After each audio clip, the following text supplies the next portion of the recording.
several years now, and hopefully it's getting to the end. We call it the wrecking. The wrecking. Oh, gosh. You got a climb seat. Yeah. All right, we ready to rock and roll? Let's roll. Let me know when you're ready. Okay.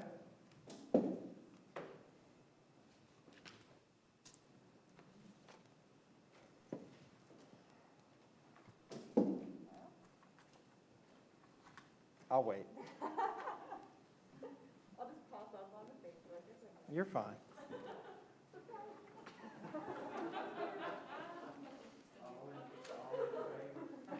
Yeah.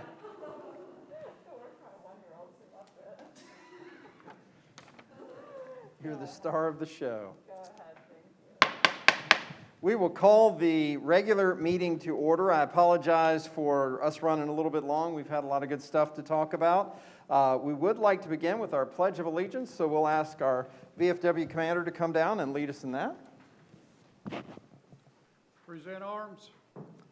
I pledge allegiance to the flag of the United States of America and to the republic for which it stands, one nation, under God, indivisible, with liberty and justice for all.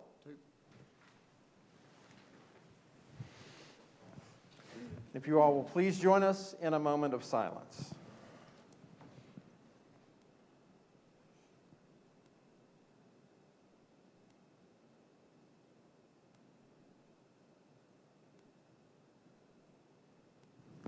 Thank you all very much.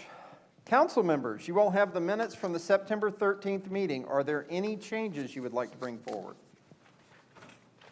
Hearing none, do we have a motion to approve as submitted? So moved. We have a motion. Do we have a second? Second. A motion and a second. Any discussion? All in favor, please respond by saying aye. Aye. Any opposed?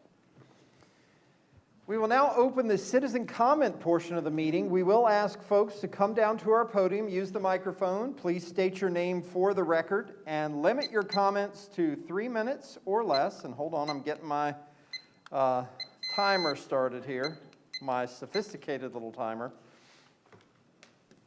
Please go right ahead. Okay, thank you for letting us speak tonight. I'm Karen Gerlach. And I'm Lucinda McDermott Pirro, and we're here representing Mountain Trotter Arts and our upcoming free annual event, Craft and Draft. Show of hands, how many of you have ever been to Craft and Draft? Yay! Okay, then you brilliant folks already know how awesome it is, but for the rest of you, be prepared to have your socks blown off. What if they're not wearing socks? Figure of speech, keep it moving, we have 3 minutes. Okay. Highlights, This is a free event. as are all of Mountain Trotter Art events.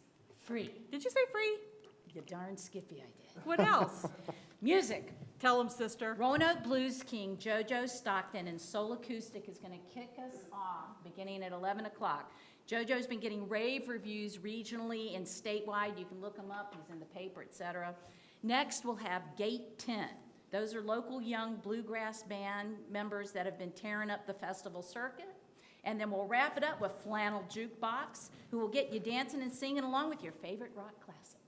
And you can find them all online. What else? Your favorite. Beer. What else? Handcrafted artisans and makers. You mean arts and crafts? No, this is better. These are artisans who have devoted hours and hours to honing their craft, like Classic Murphy, So Darn Close, Soy Candle Makers, Glassware, jewelry, special stationery. cards, candles, you name it. Over 30 vendors as far away as Tennessee, North Carolina, as well as locally.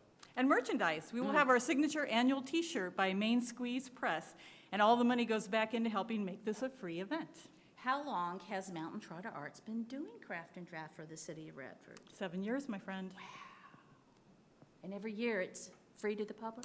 I feel confident I've made that abundantly clear. Yes, ma'am, you did. Free, like all the events we do. West End Wednesdays, Holiday markets, pop-up markets, exhibits, free. and brought to you all by an all-volunteer organization that's a blast to be a part of. I'm having a blast, aren't you? Absolutely. You can have a blast, too. If you'd like to volunteer for Craft and Draft, see us afterwards or go to our website, mountaintrotterarts.com, or find us on Facebook, and we have board positions available. Also available is space for more food trucks. Just talk to us. Thank you for having us. We look forward to future conversations with the City Council on how we can sustain this great free community event and all our events for years to come. And by our, of course, you mean Mountain Trotter Arts. Right. That's right, yes, yeah, okay. Well, we hope that you all will help us get the word out about this fantastic free event. Now, how many of you plan on attending this year's Craft and Draft? Absolutely. Yeah, great, Right. great. Great. Thank you Thank very you. much. And good night, unless you have questions. How much does it cost to get in? It's free. Thanks for asking. Good question. Thank you. Very nice, very nice. Before we go to council response, are there any other citizen comments for the public record? Seeing none, we will close that portion of the meeting, and as council response, first of all, thank you all for coming. We are looking forward to Craft and Draft. It's going to be awesome. You all did a great job. Council, any other thoughts? Naomi? I do have a brief thought. First of all, thank you all for that wonderful reminder of Craft and Draft. That was a lot of fun. I know that you all have worked a lot with the city in terms of talking about how we can support you, a lot of marketing, things like that. But as we move forward, I do think it's time for us as a city to talk about how we can further support Mountain Trotter Arts for the events that they put on. And I would like us to consider financially supporting them as well as they move forward with some of the wonderful events that are, how much to get in? Absolutely free to the public. They do a lot of great things, and I do think it is time for us to consider helping them in more ways than just supporting them. Okay, We forgot to say the date. It's October 16th. there you go. A little more than 2 weeks.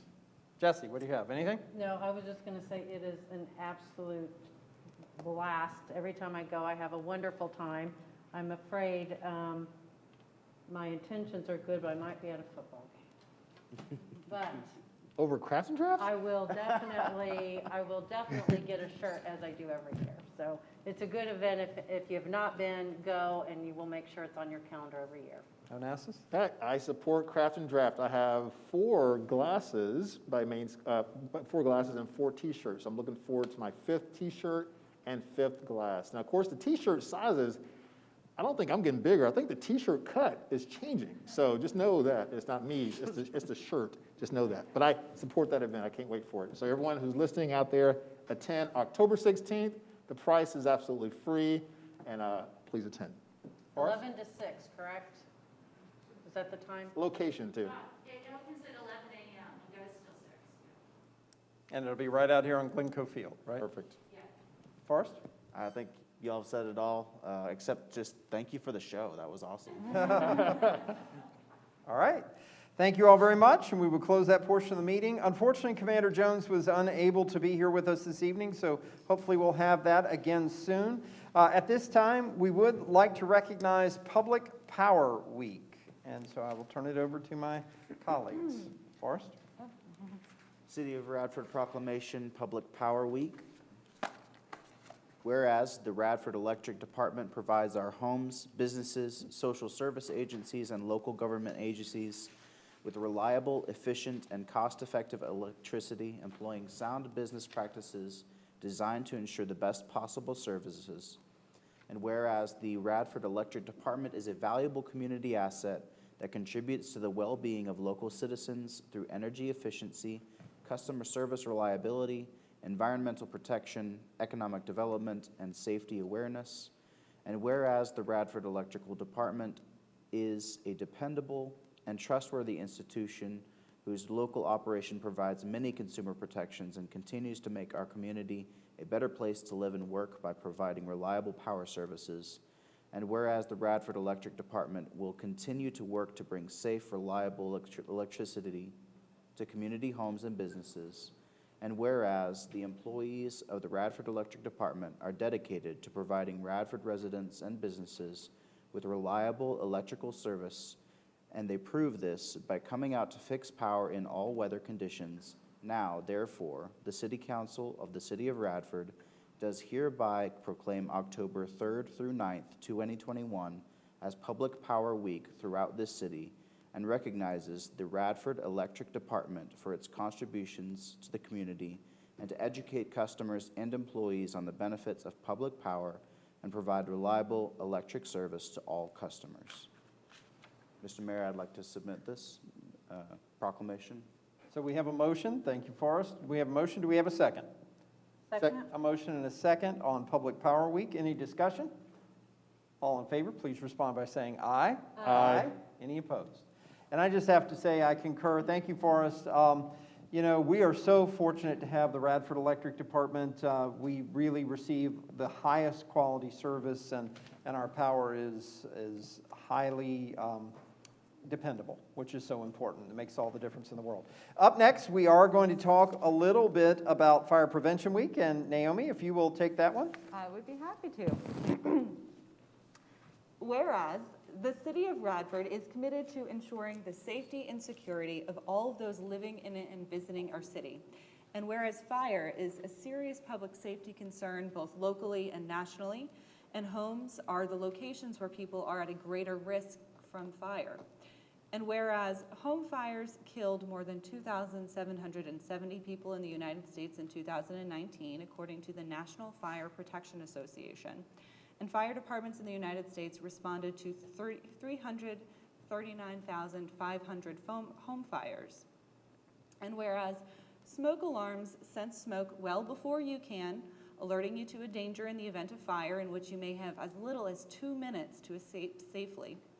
And whereas working smoke alarms cut the risk of dying in reported home fires in half. And whereas Radford residents should be sure everyone in the home understands the sounds of the alarms and knows how to respond. And whereas Radford residents who have planned and practiced a home fire escape plan are more prepared and will therefore be more likely to survive a fire. And whereas Radford residents will make sure their smoke and carbon alarms meet the needs of all of their family members, including those with sensory or physical disabilities. And whereas City of Radford first responders are dedicated to reducing the occurrence of home fires and home fire injuries through prevention and protection education. And whereas the 2021 Fire Prevention Week theme, Learn the Sounds of Fire Safety, effectively serves to remind us it is important to learn the different sounds of smoke and carbon monoxide alarms. Now, therefore, the City Council of the City of Radford does hereby proclaim October 3rd through 9th, 2021 as Fire Prevention Week throughout Radford and urges the community to learn the sounds of fire safety for Fire Prevention Week 2021 and to support the many public safety activities and efforts of Radford's fire and emergency services. Mr. Mayor, I would ask that we adopt this proclamation. Thank you. We have a motion. Do we have a second? Second. A motion and a second. Any discussion? All in favor, please respond by saying aye. Aye. Any opposed? Okay. And thank you. And again, I will just commend our fire department and our chief and the whole group that helps keep us safe here in Radford. It does make a difference, and hopefully everyone can check your smoke alarms and your carbon detectors and everything this week. The Sheriff's Department was going to be here with us this evening. They have been detained. They aren't able to be here to give their report. We've moved that to October 11th, so we will learn more about the Life Skills Camp. Once again, I understand that was one of the best programs, just a terrific thing to get to learn a little bit more about from Sheriff Armentrout. So we will move to old business, and at this time we are considering the proposal to help the American Legion with some renovations to the roof. At our last meeting, we reviewed several potential bids to do that, with a bid that looked to be $12,143 to get us to move to that level. We asked staff to take a look at those, and they kind of compared apples to apples and helped advise us that that appeared to be the low bid that accomplished the job. And I want to reach out again to Mrs. Foster for her work in helping to secure those bids, as well as the asbestos abatement that took place. As a part of that, we need to discuss the memorandum of understanding. So, before we talk about the actual appropriation, I think talking about the memorandum of understanding, as that is the agreement that would allow the appropriation to take place, is a good idea. So, council members, we do have an outline memorandum of understanding that has been submitted to everybody, so you all can take a look and consider that. Any thoughts? Yes, I do have some thoughts. So a couple of concerns I see is Article 4 in the first concern, reimbursement of funds. When I take a look at the MOU for the Chamber of Commerce, MOU for the Radford Heritage Foundation, I don't see a component of reimbursement of funds in terms of reimbursement of funds if certain components are not met with an MOU. Second, I find concern with is things that are out of control of the American Legion, being the failure to complete repairs within 6 months. As we've seen with the McCarg project currently, some things out of control as far as timing. So I think if we're going to have a time component, needs to be more realistic in terms of timing, things that they can't control as far as timing, project, materials, what have you. Also, I have concerns with the term itself. If you look at the dollar amount, the American Legion is requesting $12,143. The Chamber gets $14,000 per year continuously. The American Legion one time. The Glencoe Museum gets $12,000 a year continuously. The American Legion one time. If you look at also the insurance component, neither the Chamber MOU or the Glencoe Museum MOU speaks to the insurance of the property. If you look at the term, 5-year term for the American Legion MOU that's proposed versus a 1-year term for Chamber and 1-year term for Glencoe Heritage Museum, and also within Glencoe Museum, it does speak to the dollar amount, the dollar being used for maintenance and repairs for the building. So I have issues with those couple items. Other thoughts, council members? Well, I guess I'll just begin with one of the concerns that you mentioned was that there were multiple, I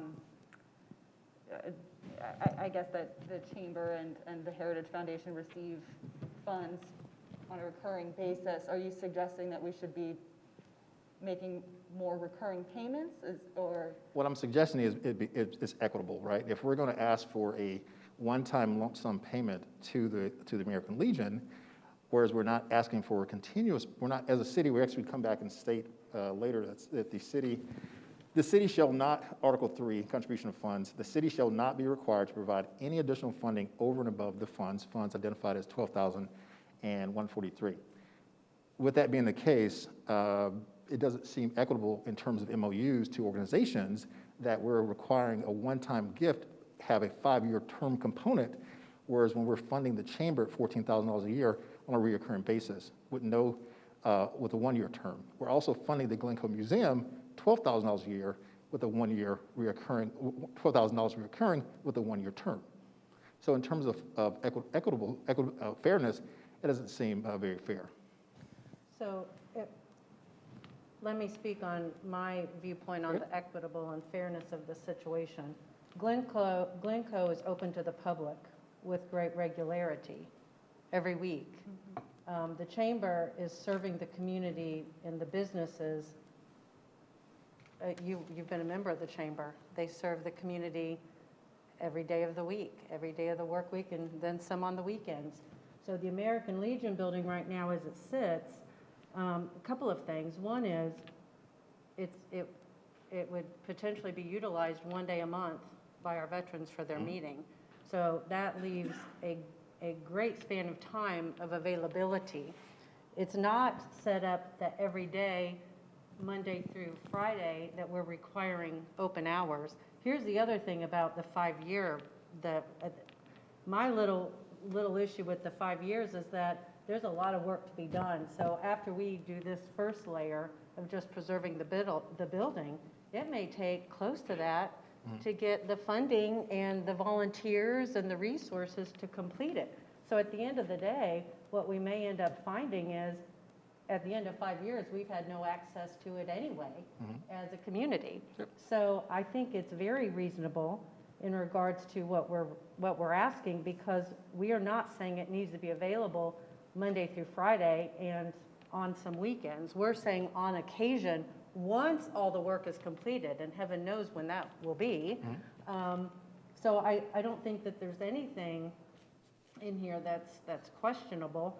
And also, when you talk about wanting the building to be insured, of course, if we're investing this much into a building we're trying to preserve, we would want there to be some accountability and some insurance coverage on this building. I mean, that's responsible ownership of a prize. We're doing it because it's a prized possession of our community, so it needs to be insured. So I'll touch upon 2 points. The first one, I'm glad you brought that up. As far as, in terms of the Glencoe Museum is open to the public. Chamber of Commerce serves the public. And the third whereas, it says on the recitals, that the building has served many public purposes, right? Talks about voting precinct, interim courthouse, other components, other ways that serve the community. Similar to how the Glencoe Museum serves the community, similar to how the Chamber of Commerce serves the community. So they have put in their sweat equity in terms of their commitment to serving the community. In terms of the language of the 5 years, I'll be more at ease with language that reads, at the end of construction, the MOU, the length of time that the city has access to the building is 1 year beyond the end of the project. And you put some time components on the project completion, saying that the project needs to be completed within X amount of time frame. And then at the length of time that the city has access to the building is that 1 year after that time frame. So when you look at, I think that'd be more appropriate because, like you said, if there's timing issues in terms of the 5 years, I take concern with the 5-year component. I'd rather have the language read that at the end of the project, that project needs to be completed within X amount of time. And at the end of the project, when the building is then accessible to the public, the city then has access to the Article 7 miscellaneous uses of the property. Well, let me tell you, I guess I'm a little concerned about that in regards to putting time limits on it, because what I'm afraid of is that is going to put our veterans at a greater disadvantage, because this project alone, which is so critical to the building existing, has taken 3+ years, and it ended up that there was no, there's not a fundraising arm, that it was that we stepped in and said, listen, it's critical mass here. So if you're comfortable in setting time limits on when all of these other major projects get done, I'll be honest, I was wanting a little more wiggle room for our veterans, because I am afraid that we're setting them up to fail, because there's a lot of work that needs to be done, and because of what you've even mentioned, you're worried about 6 months just for the roof.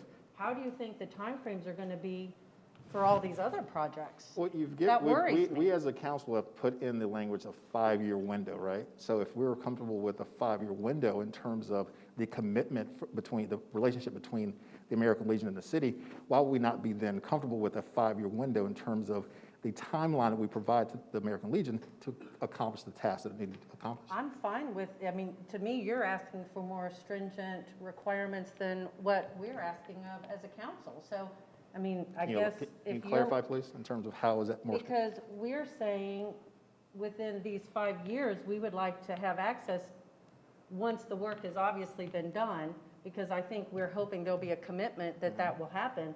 But if you're saying, hey, in 6 months, the roof has to be done, in 2 years, the HVAC has to totally be done, and this is without coming to the city, this is internal fundraising, which you and I both know how challenging that is for our veterans. If you want to set the timeline. As it is now, as it hold them to it. reads now, there's no component to complete the work, right? So 5 years elapses, right? The building is still cannot be used by the city. So the 5-year MOU expires, the city still didn't have access to the building. So if there's a project management time component, project timeline, built into the MOU that states. So what happens if they don't get something done on time? What happens? You'd have to have some language that speaks to the consequences. Okay. Can we come back to that for just a minute? I want to give everybody a chance to weigh in. Forrest, what are your thoughts? I'm processing, sorry. Okay. Yeah, maybe come back to me. Okay. Anything else, Naomi? Sure. So a couple of things for me. So first of all, Onassis, you mentioned being concerned about the reimbursement of funds. I think it's entirely appropriate that we be reimbursed if these projects not take place, particularly the repair of the roof. Let's narrow what I'm discussing here. If that doesn't happen, then what are we paying for? So I think that it is very appropriate. So to would have that But if component, you'll would let that me component finish, be please, added Onassis. to, would that Onassis, component be Hang added to? on 1 second. Let her finish, and we'll come back to you. Thank you.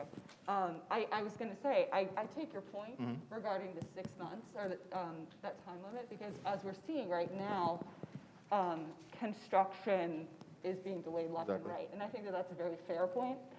So maybe we can work on some language that includes these, things that happen beyond our control, so that 6 months is not,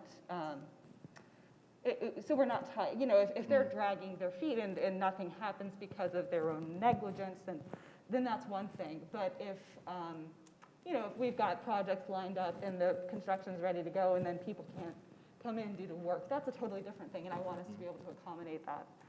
But other than that, I do think that it is very reasonable to expect there to be a timeline for these things to happen. And then, you know, the other provisions regarding the reimbursement of funds, I think that those are fair because, you know, one of the things that I think about is, let's say that we were to invest this money as a city in repairing the roof, and then 2 years later it was sold and it became a McDonald's. That's not the investment that we hope to have, and I'm certainly not suggesting logical, that would happen, but, you know, that's why I think it's important for us to keep in mind that's something that could happen.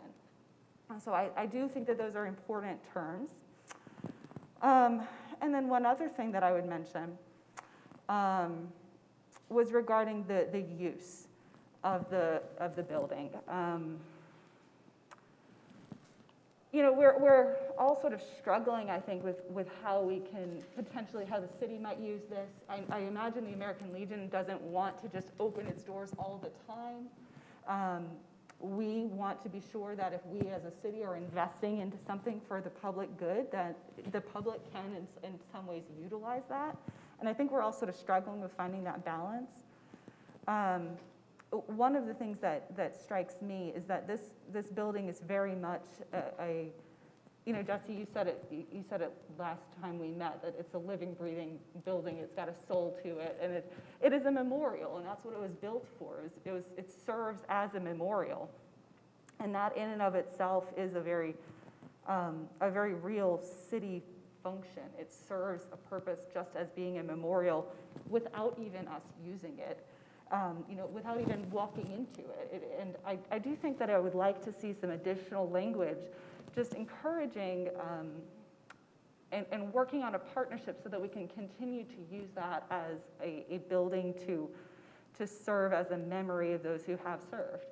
Because that is that's what it was originally built for, and that's what it can continue to be used for in a very simple function for how the city can use it. Those are just a few of my thoughts, but I do think that we've got, it seems like, quite a bit to talk about. So I'm going to come back to you in a minute, Onassis. Forrest, any thoughts yet that you want to share? So the tension here is, well, it's palpable.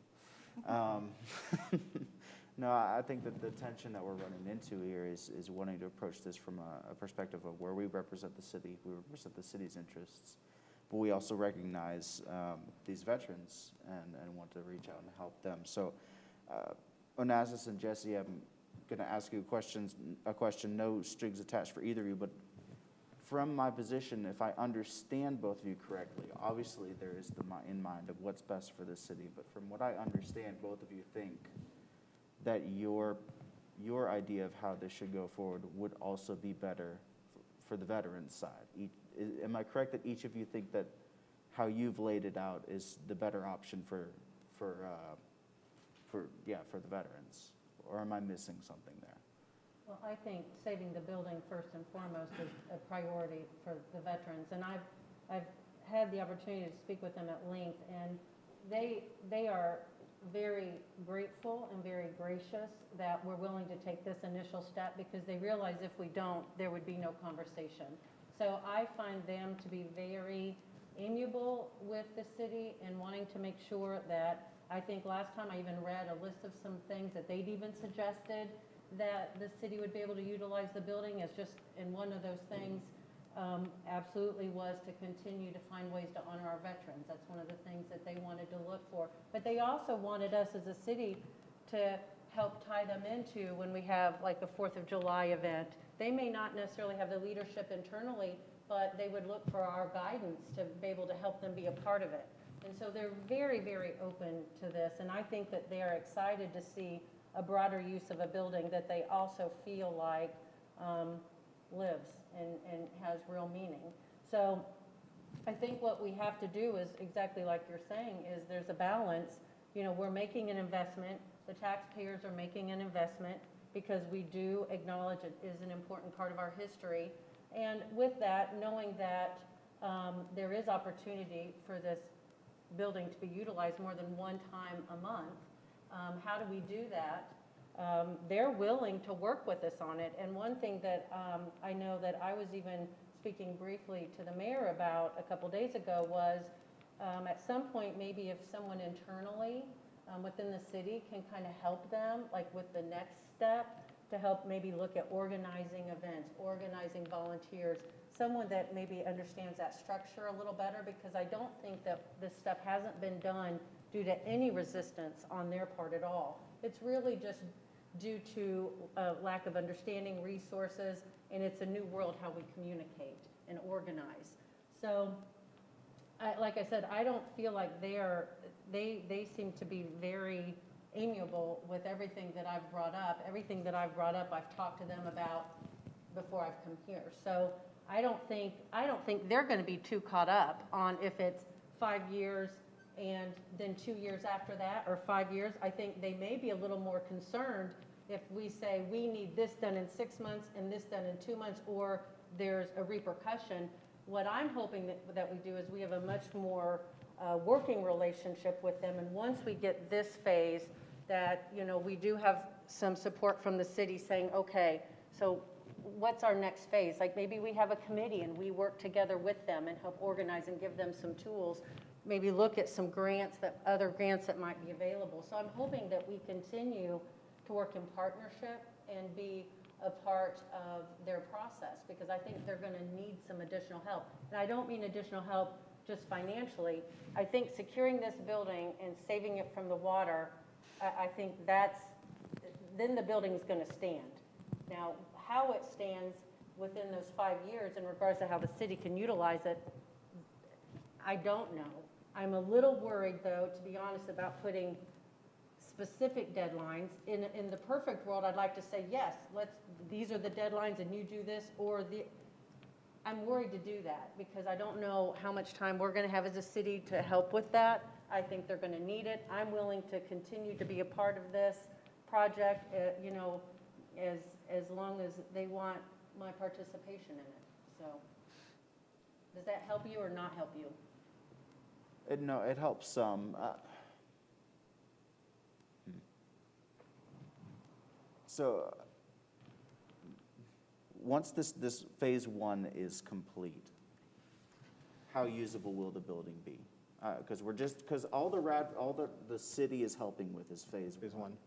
So how usable will the building be once phase one is complete? Well, there's not plumbing for one, so they don't have water that they can run. So no, I think we had volunteers that tore up the carpet.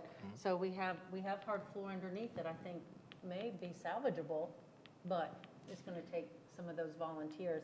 To be honest with you, it's not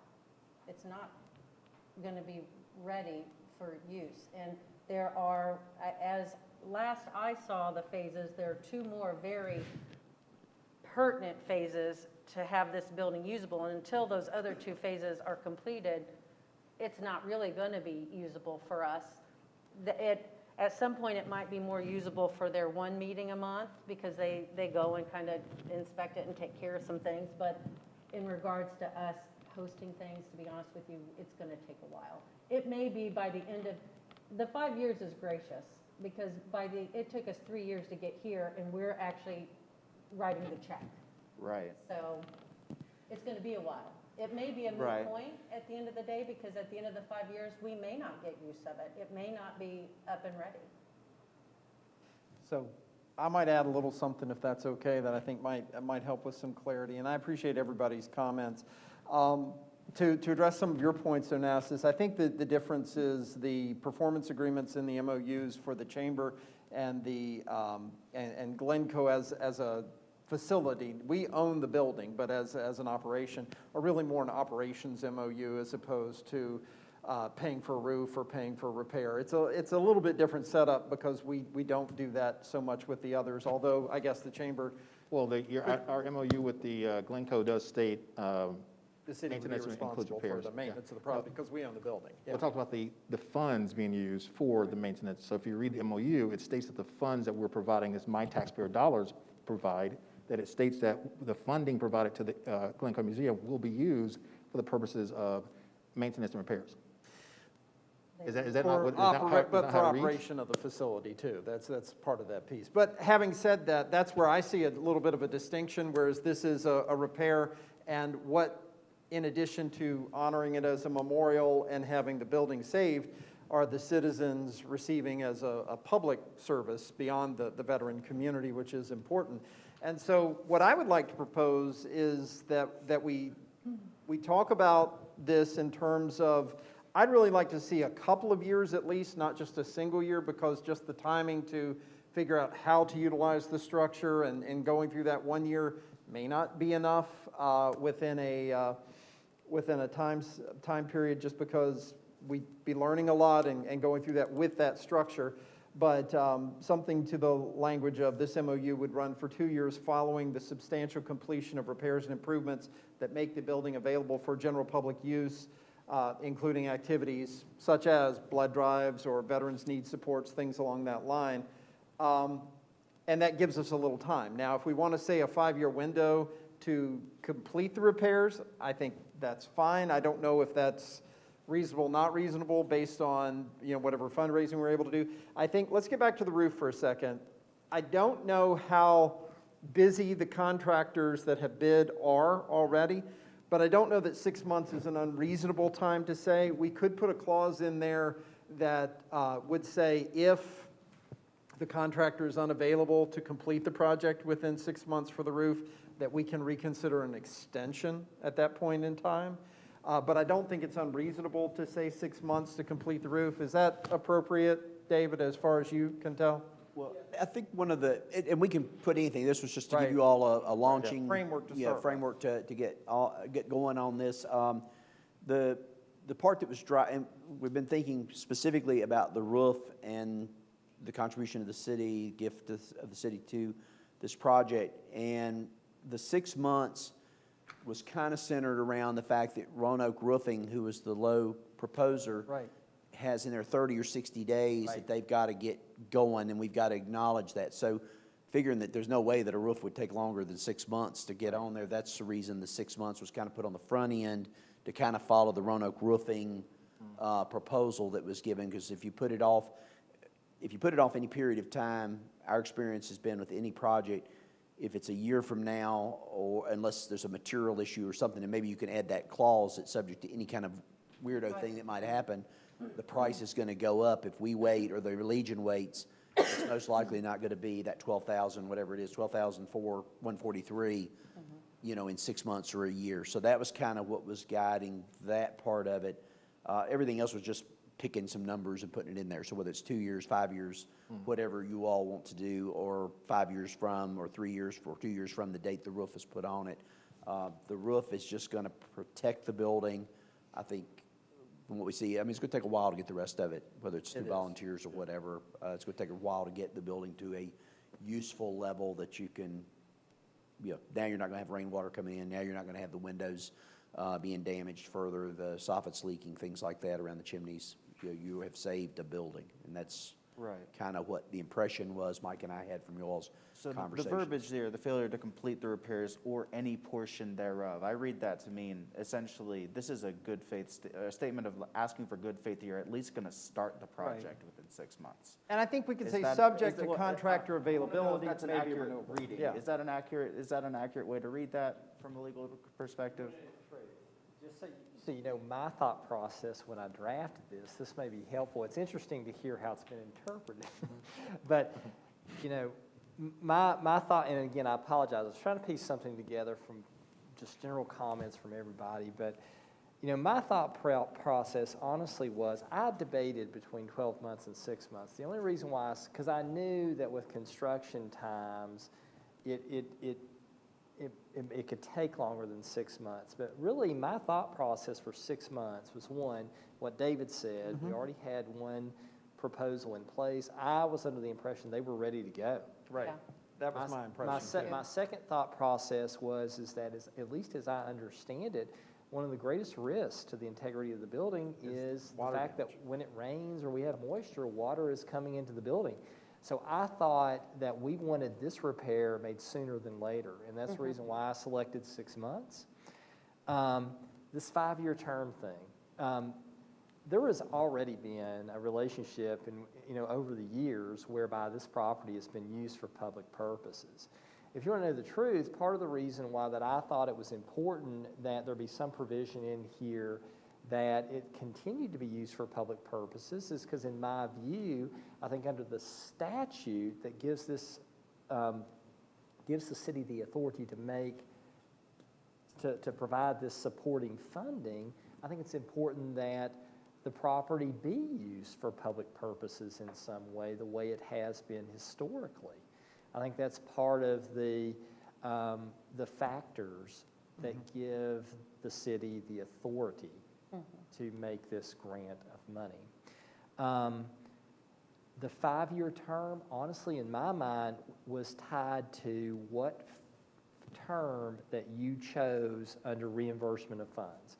Like, for example, I don't think City Council would want to invest $12,143 into a project and then the property be sold in a year to serve Right. as a McDonald's. Absolutely. So honestly, and David and I talked about it. We went back and forth between should it be 3 years, 5 years, what should it be? In other words, a period of time that we felt that we wanted to see this building continue, a minimum period of time that we would want to see this building used as it's been used if we're going to make this type of investment, but not be too long.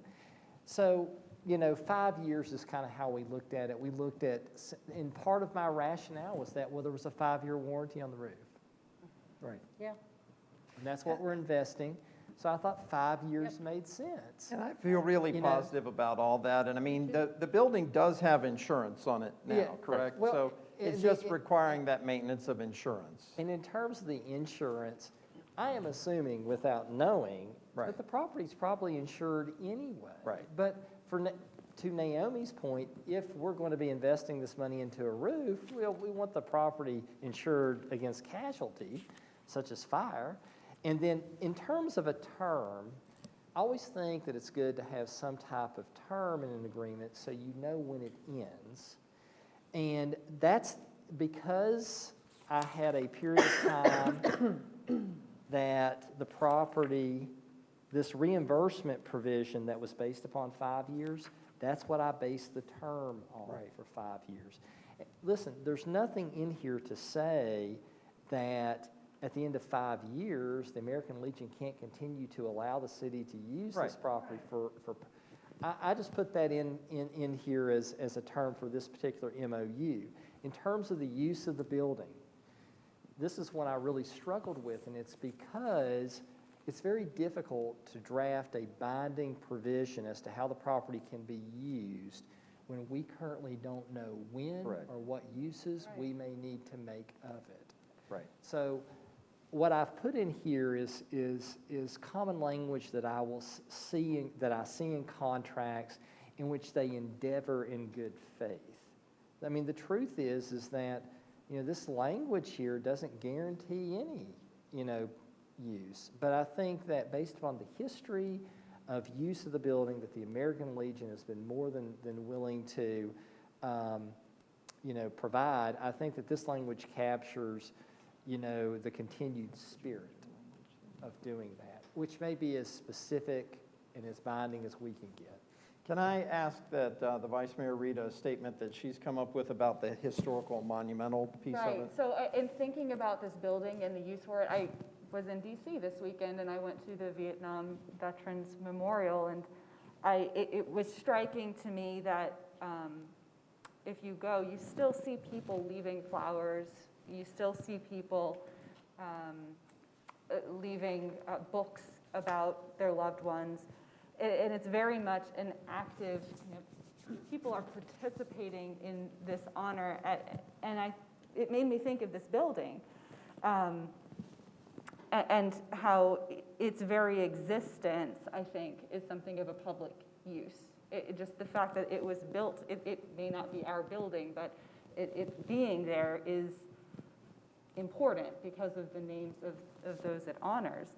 And so I came up with some language that I might suggest that we add And this is certainly open to any suggestions. This was sort of, this was just my first brush at it, but I suggested, furthermore, in recognition of the solemn purpose for which this building was raised as an honor to those who served in World War I, the city and the American Legion agree that the building shall continue to function as a memorial to those who have served their country. The city encourages the American Legion to create a space that invites the public to continue to honor all military veterans. And so, recognizing that we don't know when this will be functional for use, we don't know when there will be restrooms, we don't know when it could be used as an event space, this does create a use as a memorial itself. Not different if we were to create a statue in honor of veterans, something like that. And so I would suggest that we include some language along those lines that recognizes that just the walls themselves create a very public value, and that the city is encouraging the American Legion to share that function of the building with the rest of the city outside of just the American Legion. And I like that language. That helped me a little bit in this because, again, I think about the precedent we're establishing and what we're trying to do, and maintaining it in perpetuity as a memorial, I think is important. We have a memorial out front. There's the memorial on the inside of the front wall. So I think that's a piece that could be helpful under use of the building. And then as far as termination goes, Onassis, if you're more comfortable with saying something like, will run for a period of time following substantial completion of repairs and improvements, and then we set a time for that, I'm okay with that versus the 5 years. It's just that may be longer rather than shorter. I don't know that answer. I mean, it may take us 5 years to get the repairs done, and then we say it's 12 months, 24 months, whatever that period would be. But one of the things that I learned in a former part of my career was the answer is yes, it's just how we get to yes. And I think right now, most of us, if not all, are at yes, we want to do this. It's just wrapping up these final little details to get to yes so that we all feel comfortable. So if we address a couple of things, this failure to complete repairs, if we have a little caveat subject to contractor availability, and maybe adjusted based on any contractor delay or something to that effect. And then, and I may add on that, I know with the asbestos remediation, it's going to move very quickly. Right. Because once they start, they will immediately, as they're lifting that roof, the roofing company has to come in right behind. well, that's what I was going to say. There's a lot of coordination that has to take Right, place but, there. I mean, Yeah. and, you know, obviously coordinating this with both of those, we're getting into the winter months where you have more rain and maybe, you know, who knows. But, I mean, I think the quicker we act, I think the quicker they have a fighting chance to get this scheduled before there's any more water damage. And also to speak on your point, I think the veterans would have no problem with the language you've just read, because if you ever go into the building and speak to them, they have memorials everywhere. There's oftentimes when you walk in the building, there's an empty chair that sits there for the soldiers that didn't come home. So they are already doing that. So putting that language in there just further solidifies where their heart's at anyway. So we'll get you a copy, Mike, of the use of the building piece, but if everybody's okay with that. Okay with that. I'm still not. So you mentioned space. You mentioned space comes with initial and ongoing costs, correct? We're talking about a one-time distribution of funds to the American Legion for the sole purpose of phase one. But the components that we're attaching to that exist on for 5 years and X amount of years beyond that completion project. We're asking the American Legion for a one-time gift of $12,143 to commit to providing open space to the public at no additional reoccurring funding that we do for the chamber, that we do for the American Radford Heritage Foundation. So whether or not we, in terms of, I'm not asking, and of course I attend these meetings because I'm there, and at no point have we talked about reimbursement of funds. That was not brought up at our last American Legion meeting, wasn't brought up the meeting before that. At no point have we even mentioned or heard of a reimbursement of funds component to the MOU. That has not been addressed at any American Legion meeting. So, but my concern is, at the end of the day, this is my concern.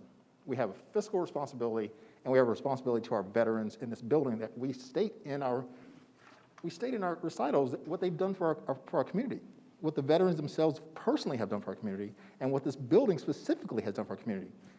There was no monetary component to when they were serving this community, but now there's a fiscal and monetary component to our reaching out and helping them to repay them for what they've done for us. The optics are horrible. I'll tell you that as a veteran, I'll tell you that as a taxpayer, and I'll tell you that as a city councilman. The optics are horrible because we talk about return on investment. I'm an investor, right? I know that what I'm asking for should be greater than what I'm investing, okay? If I'm only willing to invest X amount of dollars, I have to accept a return that is less than or equal to or not as great as what I would want to receive. To invest this amount of money, to say, we're going to invest $12,143 of our taxpayer dollars towards the repair of this roof in hopes that it will serve as an impetus or a catalyst to move along the project. We put time components into the MOU that state these are the timelines for project management in terms of completing the project. Once completed, we would like to have use of the building to have a return on investment of X amount of years, hopefully 1 to 2 years, of use of the building once it can be used for public use. Any concern or any thought towards an ongoing space to be provided past that time has to have some kind of financial component to it, which I don't think we should do personally. But I think that in terms of, we're looking at it from a fiscal perspective. At some point, we need to look at it from humanitarian and honoring our veterans and honoring that building, what it served for our community. Because when they were serving our community, the building was serving our community, there was no financial strings attached to it. But now we're attaching financial strings to something that they've served, that the building and those people have served for, and that's in Radford specifically. So that's where my issues are. The lens we have as, Jesse and I are the only veterans up here, fourscore family members of veterans, is that sometimes doing the right thing is simply that, doing the right thing, right? That's what it is. And that's how it feels. It feels like we're so caught up in, I'll give you an example. We spent over $12,000 to pay Thompson and Litton to do research on an amphitheater when we still have repairs, potholes in the roads on my street, right?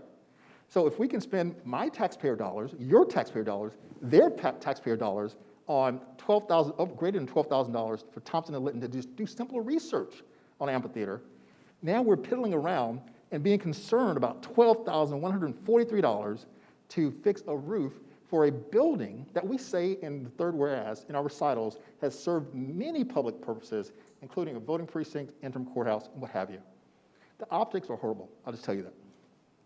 All right, can I address optics? The optics to me that are bad are when I first went over to the Legion and the grass was to my knees and I found volunteers to mow it. The optics were bad. The optics have been bad that our veterans have been sitting in a building with no running water except for the one that's running down the side of it. And it's been doing that for many, many years. That's bad optics. The optics here, to me, are positive. You have a council that cares, that has taken the bull by the horns and have said, we are going to make sure that this building is standing. We've asked them to do different fundraising arms, and we realize that for this first step, it's going to be very challenging for them to do so. So to me, the optics here are you have a council that cares about our veterans and that we're taking the first step to solidify the security of this building for eternity. And to say that the very simple language that I think exactly as our attorney has stated has been in the spirit of our relationship with them is this is not a preponderous, ridiculous situation to ask that if these things do get done, that the taxpayers have some ability to utilize this building. I mean, you can't say, well, pay $54,000 because the veterans need it and it's just right. I mean, sometimes you have to dig in a little deeper and say, no, we're going to be able to do the same work for $12,000. And there may be, now, of course, if we were paying $54,000, probably this language would be a little bit different to me because the taxpayers' investments would have been greater. I think this language is very palatable. It's the same language. Maybe you and I are having different conversations with the veterans, but this is all language that when I've talked to them, they've been fine with. And to suggest that asking them to get the work done in a timely manner is asking too much, to me, is a disrespect to them, because that's exactly what they're going to do. They're going to get this work done because they care about this building. That's not asking too much. And I think if you told them that that was a ridiculous request, I think they would look at you and say, it's fair, the city's given us the money for this project and we need to address it timely. And when I say address it timely, I mean, you do realize that I'm also in the mix still, right? These are still my contacts, and I'll still be working in the trenches like I have been to make sure that this is being coordinated. So just so you guys know, I'm telling you, let's put 6 months with the language that we've added, the protections, because the last thing we're wanting to do is harm them. And I'm going to be in the mix. If I come to council and say, look, we can't get it done because of this, or we can't get the shingles, I'll let you know. But until that time, I think it's reasonable to say that it has to be done timely, because the bid is only good for so long, for one. Two, the water is the damaging issue, and we're coming up on, another season. So I think this is fine. I think it's in the spirit of everything that this council has in our heart, and all the goodwill we have towards the veterans and towards this building. I think it's logical. Nothing, and who has fought for this project? Absolutely. I mean, I have been here fighting for it and doing a lot of the work for it. So if I'm telling you, and I'm coming from that veteran's perspective too, that I think it's reasonable, no, I think it's very reasonable. If I thought it wasn't, I would be the very first. I would stand right up here and let you all know that it wasn't reasonable. It's So, reasonable. Let's see if we can find some level of consensus to move us forward on here. It feels like we are really stuck up on just 2 or 3 things. The term of the agreement and the completion. I think we've addressed the time frame for the completion. As far as term goes, would you feel more comfortable if we said 5 years to complete it and then a 2-year period beyond the substantial completion? Okay with that. Is that reasonable language for everybody? I would be fine with that, but we could even modify it to say 5 years to complete the building, and then that 2 years starts either at the end of the 5 years or at the completion, whichever comes first. Sure. Yeah. Substantial completion is what I put in, which basically So meant- basically, once it's Yeah. usable, if that's Right. before 5 years, then that's when the 2-year I'm fine period with would that. start. I think that's fine. Yep. I think the reason, again, it was 5 years was kind of explained why we were doing that. So I think if we're looking at those things, I would like to include Naomi's language about use of the space as a memorial, because that is one of its purposes. I like that. And does that fall certainly within the 2 years, though? Because you're asking them to open it up to the public greater than that 2-year period. Where's the funding coming from to staff it and have it available to the public? Well, I think, I think at this point, it might be valuable to hear from additional members of the American Legion who plan to use this space. And Onassis, I recognize your participation with them, but you can't be on both sides on this one.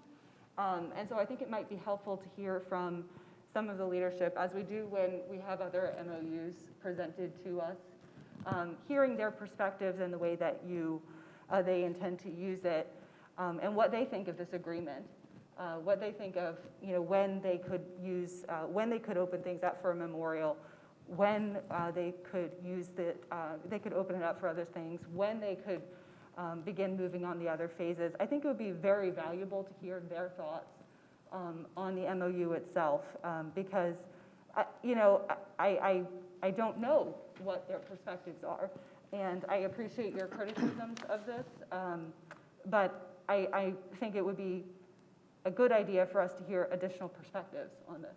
I agree. and here's what I'd like to do. I don't think we're going to be able to get this fully accomplished tonight. What I would like to do is talk about the appropriation ordinance. I would like to make a recommendation and a motion that we approve the appropriation ordinance on the caveat of a successful completion of the MOU.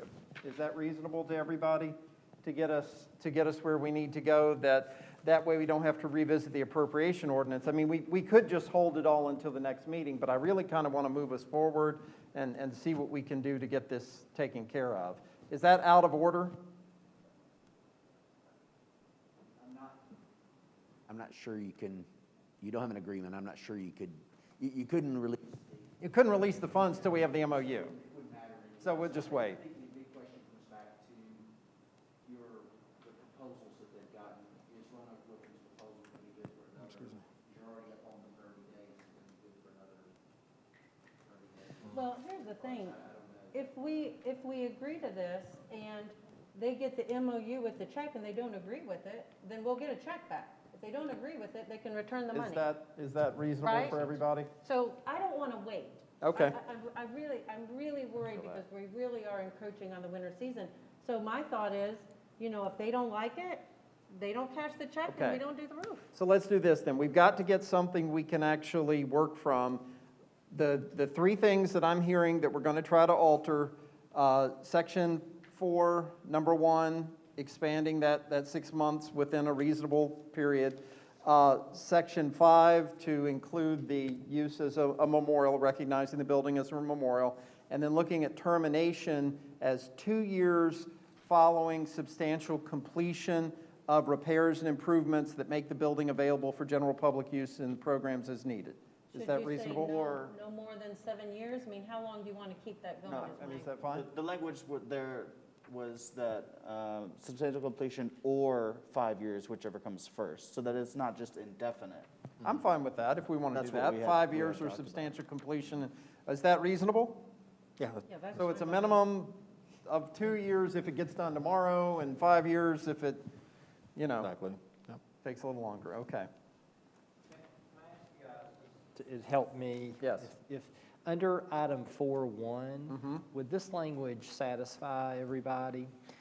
I would redraft it to state as follows. The failure to complete the repairs or any portion thereof within a period of 6 months after the effective date of this MOU, semicolon, provided, comma, however, comma, that if there is a delay, if a delay arises due to no fault of the American Legion, then the period may be extended upon the consent of the city.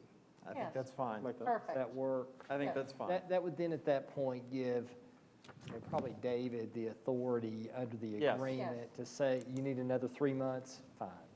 Yep, I'm fine with perfect. that. I like that. Okay. Do we have what we need to have an MOU that can be considered with the check for the American Legion? Okay? And I'm going to email everybody a copy of that language. That I- sounds good. Thank you. And will point 2 on 4 be changed to be reflective of point 1 as well? So on Article 4, because the first component sort of bleeds Sale over. or lease of the property? Yeah. I'm comfortable with the 5 years because that goes along with the insurance. That, But I'm talking about the language, so Forrest mentioned language there, because so what happens, let's say if they do let's say a miracle happens and everything gets repaired within 1 year, everything's fixed and they can move in. Then the city would only have 2 years to use the building after that 2 years, that's total 3 years. This would obligate the American Legion to a 5-year commitment to something. If the language in Article 4.1 states that if or sooner, we have to change point 2 to be reflective of that as well. You can't have one that says if you do it faster, the period of time starts now to 2 years later. One's the use of and one's the sell of. But they're tied together. Right. Because we said that different. the tie to, no, we said the don't- tie to sell is based upon the term. If the term says that the term can be changed if the building is repaired sooner, and then 2 years after that time period, it then is used by the city, let's say it's 3 years, let's say 1 year. this is just saying they have to give us 12 grand if they sell it. Basically, that's all it is. It can be sold, they just have to Yeah. give us the money back. Yes, like in other words. So I think that's fine. Yeah, I'm fine. I don't have an issue with that. Is it prorated? We don't have anything in there for the Well, prorating we of could it. prorate it. if That'd be you would more- like be for me more to in line do a with that. phase-out provision, Yeah. I could do it. Why don't we that's prorate fine. it, in I'm all fine with fairness, that. we'll Yeah, prorate that it. I'm okay That's with. fine. It's a 5-year, roof guarantee, and we can prorate it. Just, the way I will probably do that is I will probably set it up as, it sort of the reimbursement amount would phase out roughly $2,000 per year. Well, I'll divide it up to $12,143 in 5 pieces. Yeah. It phases out each year by that amount. That's fine. Yep, I That's think fine. I'm good Is with there that. anything else within the MOU that we would absolutely have to have changed before we can feel comfortable adopting a resolution to accept it tonight? Hearing none, I will read the resolution to approve memorandum of understanding between the City of Bradford and the American Legion Harvey Howe Carper Post 30. Whereas the American Legion Harvey Howe Carper Post 30, known as the American Legion, is the owner of real property located at 27 West Main, Radford, Virginia, 24141, known as the property. Whereas there's a building on the property commonly known as the Harvey Howe Carper Building, which was constructed in 1928 to honor World War I veterans, the building. And whereas, in addition to serving as the meeting place and home of the American Legion for nearly a century, the building has served many public purposes, including a voting precinct, interim courthouse, an armed forces recruiting facility, an office space for the city's Tourism and Cultural Commission, Chamber of Commerce, and Radford Main Street Initiative. And whereas the building requires repairs to avoid further deterioration and potential loss of the structure. And whereas the American Legion has asked the City of Radford, Virginia, known as the city, for financial support to fund the repairs. And whereas the City Council for the City of Radford, Virginia, has determined that it is appropriate and in the best interest of the city to support the funding of the repairs to the building pursuant to Virginia Code 15.2-953. Now, therefore, be it resolved by the Council of the City of Radford that the attached memorandum of understanding between the City of Radford, Virginia, and the American Legion Harvey Howe Carper Post 30, dated September 27, 2021, is hereby approved and adopted. And be it further resolved by the Council of the City of Radford that the city manager is hereby authorized to take such further actions as are necessary to accomplish the purposes of this resolution, including the execution of the aforementioned memorandum of understanding and preparation of any necessary appropriation ordinances pursuant to Section 2.14 of the city's charter. This matter shall take effect immediately. Do we have a motion to adopt? So moved. We have a motion. Do we have a second? Second. A motion and a second. Ms. Wilder, if you'll call the roll. Aye. Yes. Yes. Yes. Yes. So, This approval of the MOU is subject to the approval of the revisions being made that you all just yep, described. exactly. And then the next piece we have is to adopt an appropriation ordinance 1749.16 in the amount of $12,143 to fund the purposes of the MOU. Do we have a motion to adopt? So moved. We have a motion. Do we have a second? Second. A motion and a second. Any discussion? Please call the roll. Okay. Mr. Burris? Yes. Ms. Huntington? Yes. Mr. Hyde? Yes. Yes. Yes. Having heard 4 affirmative votes, we can dispense with a second reading if so desired. So moved. So moved. So do we have a motion and we have a second? Do we have a second? Second. A motion and a second. Any discussion? We'll do this by acclamation. All in favor, please respond by saying aye. Aye. Any opposed? Thank you. I just wanted to make sure we were all on the record properly with the roll call vote, so everybody felt like they had their time. Thank you all. Appreciate everybody's work. I would like to say, you know, the humanitarian thing was us going through all this and making sure we did what we needed to do for all parties involved, and I do appreciate that. We will move on to our second piece of old business. This is the vacation of the right-of-way of Harvey Street. We have a resident, Kevin Entrican, a property owner at 309th Street, who's requested a 60 by 150 section of Harvey Street be vacated. We talked about this and had a public hearing on September 13th. We need to consider appointment of a 3-member board of viewers. Jennifer Bondurant was appointed by the vice mayor or nominated by the vice mayor. Do we have any additional nominees for this board of viewers? I have a couple of names. I have not had a chance to speak with them, but I'll ask if the city can reach out to them. I'd like to nominate Bart Castleberry as a potential viewer, Paul Lane as a potential viewer, and Seth Gillespie as a potential viewer. So we need a motion. Planning Commission, is that going to be a problem?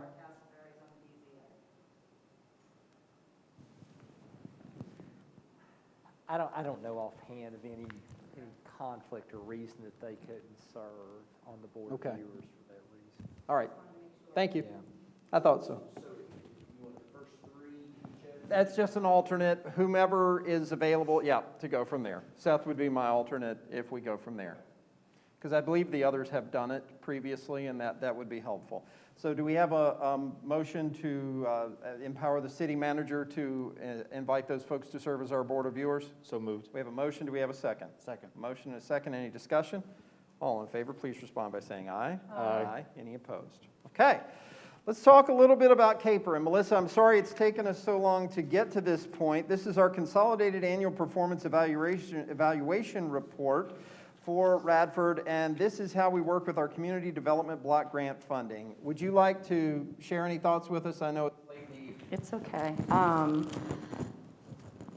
Each year, we're required to just show pretty much what we've done throughout the previous year and have we met the goals and the action plan that we've approved. This year was a little bit slow. I think a lot of COVID had a lot to do with some of the projects not getting done. Certainly, we do hope that one of the other water infrastructure projects, Don Green is still working on. So we'll be seeing that completed here within the next few months. The emergency home repair program, we didn't have any that were actually fulfilled. The facade program, I know that Kim has not been able to identify any of the projects for that reimbursement, but we'll still work on trying to get those out there. This year we can either roll the money over and keep it going to add some more funding for these programs so we can keep them consistent. I'd like to be able to use the money if we have it, but we have to be very careful to make sure that we're spending the money in a timely manner.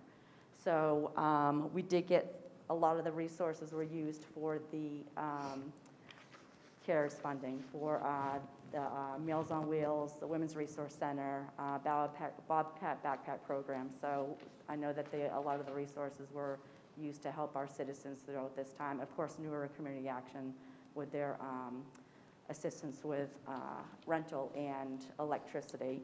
I do ask that it's just a matter of recommendation that I go ahead and send it on into HUD. It has been out for public notice, and we appreciate your support in this. Well, and I reviewed what you sent us. It is a very extensive program. As we said, it's out there for public notice, so hopefully people can take a look at that. I'm struck by how many different areas we touch on. And the one piece I think we need to figure out, and this is on us too, Council, is to get the word out there for the property enhancement, get the word out there for the facade monies, because these are monies that need to be spent. And we've got to figure out what the barriers are that are keeping folks from taking advantage of those wonderful services. And Jenny and I are actually been working on our webpage, and we're really redesigning to try to make it more user-friendly, so our community can actually go in and have access to all the information right there. So I think that's outstanding, and I have to say, I appreciate the fact that as you develop the plan, the spending plan, and as you work through this, you hold sessions with the public. I know there were sessions held earlier this year to talk about how we spend CDBG monies. People are given the opportunity to participate in that process, and so I feel very good about how we go through that. So at this time, Council, I believe we need to, well, we're just making an announcement. We don't have to take action. I would encourage folks to go look at the plan and the two pieces that I mentioned. If folks are in need of assistance with residential emergency house repairs, please take advantage of that. And the facade enhancement program, please take advantage of that. Moving on. I apologize, I got a lot of papers to go through here.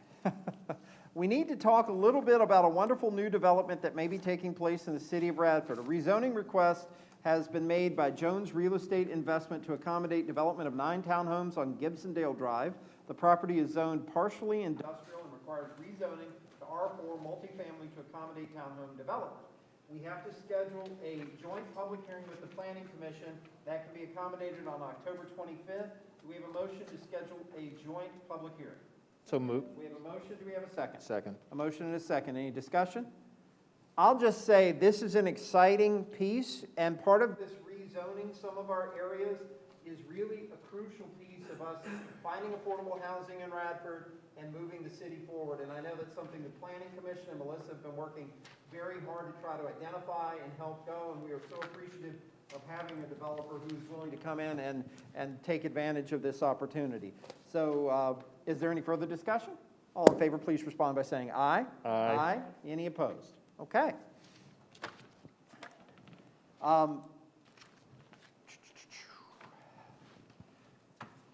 Halloween's coming up, And with it, on October 29th, the Trick or Treat Trail, sponsored by the Chamber of Commerce, will take place along East Main Street downtown. As such, in association with that, Oasis Church has requested Norwood Square parking lot be utilized for an annual harvest event associated with the Trick or Treat Trail. This is a wonderful event where there's activities for the entire family. It really is a great way to celebrate the holiday season. The lot's closed from 4 to 6:30 p.m. Public Works will take care of setup, and PD will be there to assist with traffic control. Does anybody have any questions regarding this event? I've attended it many times. It's a wonderful event. We're glad to have it. I'd like to make a motion that we approve the request for the Harvest Festival at Norwood Square lot closure. Do we have a second? Second. A motion and a second. Any discussion? All in favor, please respond by saying aye. Aye. Aye. Any opposed? Okay. It's going to take a few minutes. We've got several appropriation ordinances we need to consider. Appropriation ordinance 1749.17 in the amount of $14,000 coming from the courtroom security funds. David, how much has that grown back to now? Because I know we'd pretty much gotten it depleted with the safety measures that we took last year. Okay, so we've got some in case there's an emergency that comes up that we can go into. As you recall, with COVID, they had less court, so it's finally. Right, building back up. Well, the concern was we spent so much last time to try to buffer safety, which we needed to do, and we were down to almost nothing, and then we built it back up, so that's good. Okay, fantastic. Do we have a motion to approve appropriation ordinance 1749.17 in the amount of $14,000? So moved. Do we have a second? Second. Okay, Forrest, do you want to abstain or are you going to vote? This is for the sheriff's office? Yeah, I'll be abstaining. Okay. All in favor, please respond by saying aye. Aye. Any opposed? Having heard 4 affirmative votes, we can dispense with a second reading if so desired. Do we have a motion to do so? So moved. We have a motion. Do we have a second? Motion and a second, dispense with a second reading of appropriation ordinance 1749.17. All in favor, please respond by saying aye. Aye. Any opposed? Okay. Didn't mean to catch you off guard on that one, but I wanted to touch base there. The city has received a grant in the amount of $24,499 from the Virginia Outdoors Foundation. These funds are to be used to improve James Oakley Field at 16th Street and Wadsworth Street and Dobbins Park on 17th Street. This is amazing. This is one of our historic African-American neighborhood areas, and this is a fantastic park. Lots of Little League and other activity games take place there. This grant will provide sensory play equipment, which is nice, field improvements, landscaping, benches, draining improvements, and this is going to be the best opportunity to advance this property because before we had our drop center located adjacent. Now that has been removed, and this gives the property a chance to glow. So in the amount of $24,400, and is it $498 or $499? Okay, just making sure, so we're saying the right amount. Do we have a motion to adopt appropriation ordinance 1749.18? So moved. We have a motion, do we have a second? Second. A motion and a second, any discussion? I do have a point. So as we look at what's going on in Pulaski with Calfee School project in terms of reclaiming an African-American elementary school, you know, the Fred Weigel School was the only resource for African-Americans in Radford. And so have we ever taken a look at maybe reclaiming that and opening it up as a community center for that purpose, similar to what Calfee's doing in Pulaski? I think that would be a great gesture on behalf of the city in terms of a historic building being turned back over to the Black community within Radford, since that was their only resource for education. Sure, I think that's something we can discuss. You know, we've talked about doing neighborhood projects. One of the proposals that I've put forward is to look at a property that we own near there to be more of a historical area at the corner of Wadsworth and Rock, but I think we can talk to the schools about that. They own that structure, or they utilize that structure. City owns all the buildings, but that is the school board main office. So I think we would have to talk with the schools about what utilization they would have and how we might be able to use it as something different, but. Just something to think about. Sure. Any further discussion on this particular grant? All in favor, please respond by saying aye. Aye. Any opposed? Having heard 4 affirmative votes, we can dispense with a second reading if so desired. Do we have a motion to do so? So moved. We have a motion. Do we have a second? Second. A motion and a second. Any discussion? All in favor, please respond by saying aye. Aye. Any opposed? Chief, I'm going to ask you to come down to help us with the next one. The police department has requested $81,294 from its asset for forfeiture account. The funds will be used for drug investigations and supplies for drug enforcement and training. Can you talk just a little bit about that and what we're planning to use that for? So, Mr. Mayor, this is just an annual kind of rollover each year that we do. So the total amount that we have right now is $81,000. We don't plan to use $81,000 this coming year. It's just the total we have in our account. As far as the uses of it, as I've said before, this is very restricted money by DCJS. We're only allowed to use it for certain things: training, equipment, law enforcement related, supportive investigations, facilities and equipment that are law enforcement related. But some of our plans this year, last council meeting you heard rifles. You know, we're definitely probably need about 13, 14 more rifles to get up to speed with that. Training, leadership training, we're looking to send some folks to leadership training. This past year, we used it for equipment in the vehicles, different MDT equipment and things like that, and we sent some officers to some mental wellness training this past year. So, Would this be something we could use to do canine replacement? we could. That's Okay. law enforcement equipment. We could use it for. How much would it be to get a canine, a new puppy or a new young canine? About $15,000. Okay, so potentially from some of this money, you could use some of that. We could. Okay, because I know that was something you're definitely passionate about and where we've had to retire. Now, we have a new canine. Do you want to announce the winner of the canine? Not to spring that on you, but. Not yet. Hopefully by the end of the the we'll have that Okay. announced. We did receive Exciting. like 800, name recommendations, so it's a lot. I know Sergeant Height is going to be announcing that probably at the end of the week. So. And this asset forfeiture is not all from the past 12 months, correct? No, This is absolutely built not. over, Absolutely up over not. a period of time. Last year, we just filed our recent certification report with DCJS. We have to do that every year. We utilized $10,479 last year. We brought in $10,538 last year. So it was, and I think, Okay. it's like in the seven. I think it was. That's what I was going to say. I didn't think we had done 79 something last year. 81,000 in a year or anything. No, Yeah. no, Yeah. not near. Okay. So. All right, are there any other questions from council? Do we have a motion to approve appropriation ordinance 1749.19 in the amount of $81,294? So moved. We have a motion, do we have a second? Second. A motion and a second, any discussion? All in favor, please respond by saying aye. Aye. Aye. Any opposed? Having heard 4 affirmative votes, we can dispense with a second reading if so desired. So moved. We have a motion, do we have a second? Second. A motion and a second, dispense with a second reading. All in favor, please respond by saying aye. Aye. Aye. Any opposed? Okay, we do need to talk a little bit about our CARES funding. We exceeded what we had originally designated for power grants, and so we need to move $20,026 to the CARES funding. Is that correct, David, through an appropriation ordinance? Can you talk a little bit about that? I mean, this is just where we had awarded money to our local businesses, right? We had more applicants than we had originally appropriated, but the money can be used for that. We just need that differential to make that up and clean up our program. Plenty of money in the account to cover that. We just roll that over into our account. So Sounds good. all are good with it. No problem. Do we- It's no new programs, it's just fixing what was left over. Little cleanup from this past year. And this is not coming from ARP money or anything along that line? Yep. Yep. So, council, do we have a motion to approve ordinance 1726.37 in the amount of $20,000? So moved. We have a motion, do we have a second?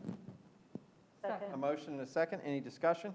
All in favor, please respond by saying aye. Aye. Any opposed? Having heard 4 affirmative votes, we can dispense with a second reading if so desired. Is there a motion to do so? So moved. We have a motion, do we have a second? Second. A motion and a second, any discussion? All in favor, please respond by saying aye. Aye. Any opposed?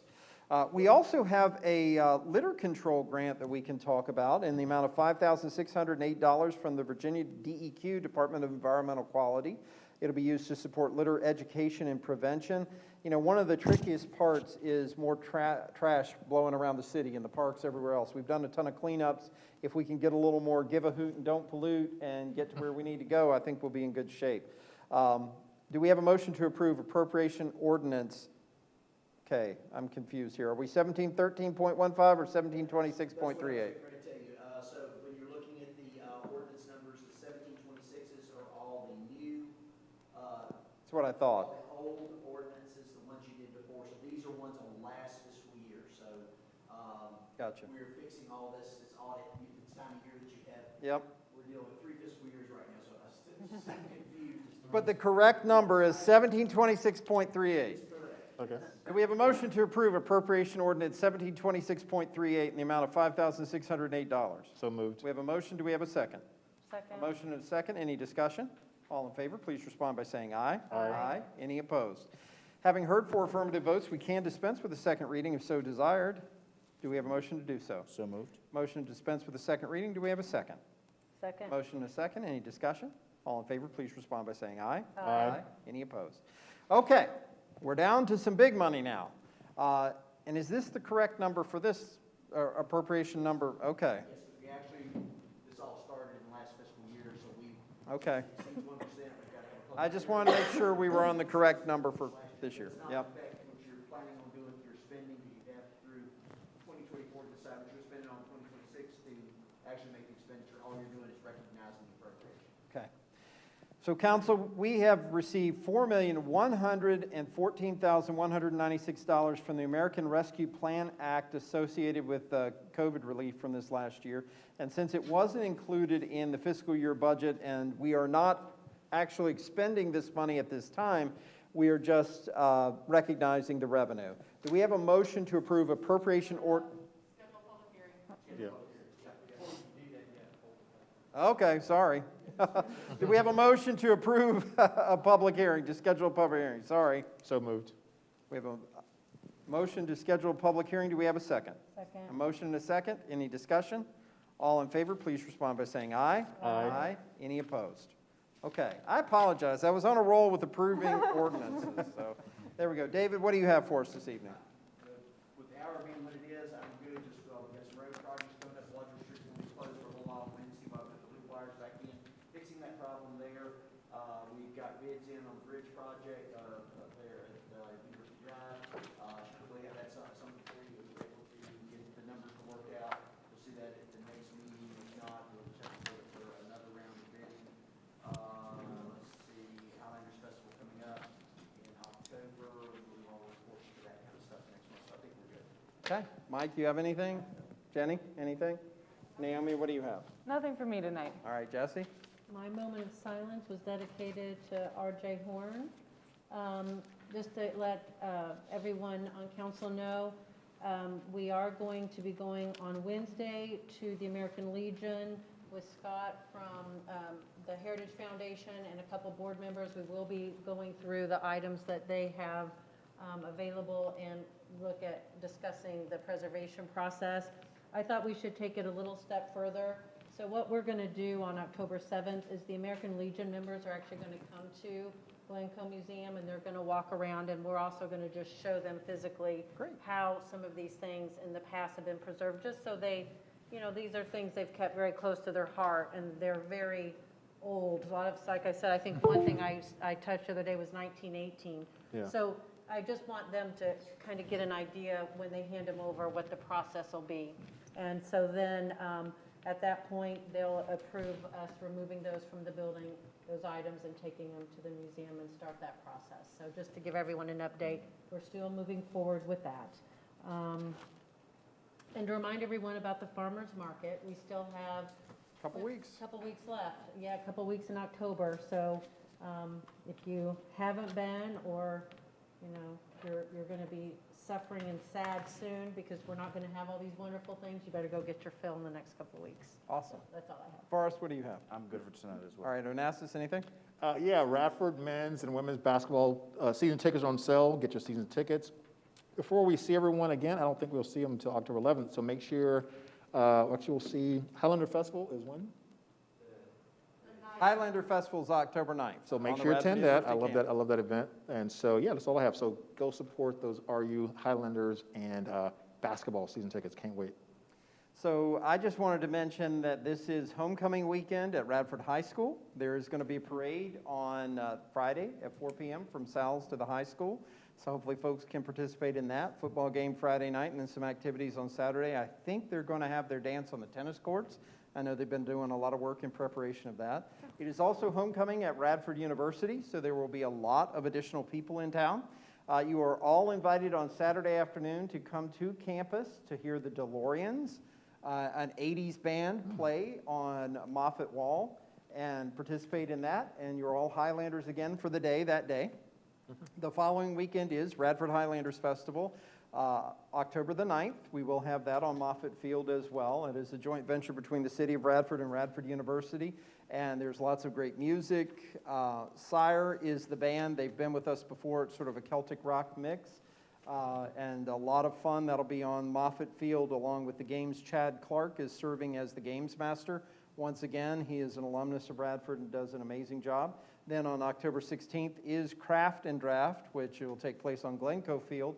So we have a lot going on in the next few weeks, a lot of wonderful activities. There'll be a lot of additional folks in town and a lot happening. David, I did want to mention the comment that you made to us earlier today about Wadsworth Street. We are addressing the light issue there with the system, so part of Wadsworth Street is going to be closed.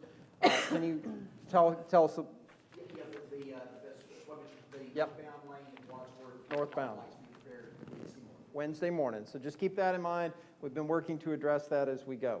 We do need to take a few moments for a closed session, but one last thing I almost forgot. I did want to celebrate the Radford City Police and Carla Cross for hosting the Lap of Hope, Miles for Hope event yesterday at Bissett Park. We had a nice turnout.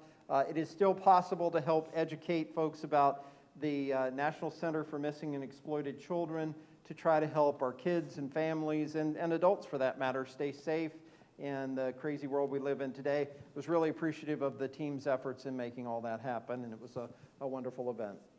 We do need to go into closed session. I'd like to make a motion to convene a closed meeting for the purpose of discussion or consideration of the acquisition of real property for a public purpose or the disposition of publicly held real property where discussion in an open meeting would adversely affect the bargaining position or negotiating strategy of the public body under Virginia Code Section 2.2-3711A3. Do we have a second? Second. We have a motion and a second. Any discussion? All in favor, please respond by saying aye. Aye. Any opposed? All right, we will go into closed session and wrap things up in just a few minutes. Thank you all. Well, I talk so much under this